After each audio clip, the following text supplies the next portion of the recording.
नमस्कार बच्चों, जो हमने आज लाइव क्लास की थी दोपहर के टाइम पे, वही प्रश्न आपकी परीक्षा में पूछे गए हैं। अगर आप दोपहर की लाइव क्लास देखकर गए होंगे तो ये वीडियो आपके लिए बहुत ही महत्वपूर्ण होने वाली है और मैं आशा करता हूँ कि आपका पेपर अच्छा गया होगा। अगर आपने अभी तक पेपर का मिलान नहीं किया है तो जल्दी से मिला लीजिए। आज के इस वीडियो में हम आपको इसके एक एक प्रश्न का आंसर इस वीडियो के माध्यम से देने वाले हैं। प्रश्न नंबर 1 में आपको यहाँ पर सही विकल्प चुनकर लिखना था। पहला प्रश्न आपसे पूछा गया था, छायावाद के प्रमुख कवियों की संख्या है 4, 5, 6 या फिर 7, तो कितनी है? 4 इसका करेक्ट आंसर हो जाएगा। अगर आपने यही किया है तो आपका 1 नंबर यहाँ पर पक्का है। इसके बाद में दूसरा प्रश्न आपका, सुमित्रा नंदन पंत जी का जन्म हुआ कोशानी गांव में, कशेला गांव में, करौली गांव में या फिर वैशाली गांव में, कशेली गांव में, तो कहाँ पर हुआ था? ये प्रश्न भी हमने आपको बताया था, कहा था कि 100% आपकी परीक्षा में आने वाला है, वही हुआ। और इसके बाद में तीसरा प्रश्न आपका, छंद को पढ़ाते समय आने वाला विराम कहलाता है गति, यति, तुक या फिर गण, तो क्या कहलाता है? यति कहलाता है। और इसके बाद में हमें उपनिवेश बन गए हैं अमेरिका के, यूरोप के, पश्चिमी संस्कृति के या फिर विज्ञापन कंपनी के, तो कहाँ के बन गए हैं? तो इसका जो आंसर है चौथे वाले का, वो आपका रहने वाला है गवाला।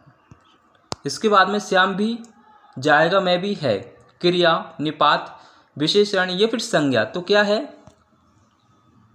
निपात है, ये आपका करेक्ट आंसर हो जाएगा खवाला। इसके बाद में राम स्वरूप ने रतन से मंगवाया था चीनी, मक्खन, दूध या फिर सब्जी, तो क्या मंगवाया था? दूध मंगवाया था। और इसके बाद में प्रश्न नंबर 2 में आपको रेगिस्तानों की पूर्ति करना था। जो हमने बताए हैं वही क्वेश्चन आपसे पूछे गए हैं।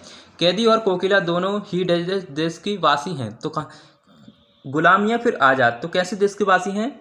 गुलाम। और इसके बाद में करुण रस का स्थायी भाव है शोक, किसका करेक्ट आंसर हो जाएगा?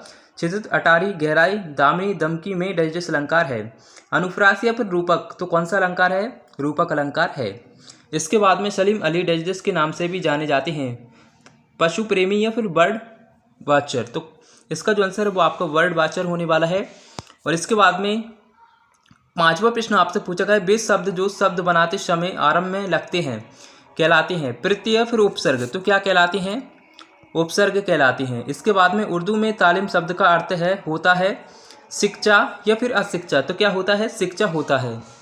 इसके बाद में प्रश्न नंबर 3 में आपको सत्य सत्य चुनकर बताना था। लक्का कश्मीरी कवित्री हैं, तो ये आपका बिल्कुल सत्य हो जाएगा। और इसके बाद में दूसरा प्रश्न आपका, अलंकारों का अनावश्यक प्रयोग कविता के सौंदर्य को कम करता है, तो ये भी आपका बिल्कुल सत्य हो जाएगा, दूसरा वाला।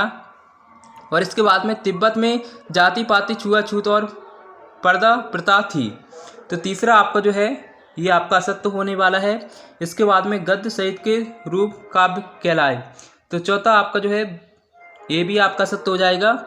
और इसके बाद में 5वां प्रश्न आपका, किरण शब्द का पर्यायवाची रश्मि है, तो 5वां आपका बिल्कुल सत्य है। और इसके बाद में लेखिका मृदुला गर्ग ने अपनी नानी को देखा, तो ये आपका असत्य होने वाला है, यानी असत्य हो जाएगा।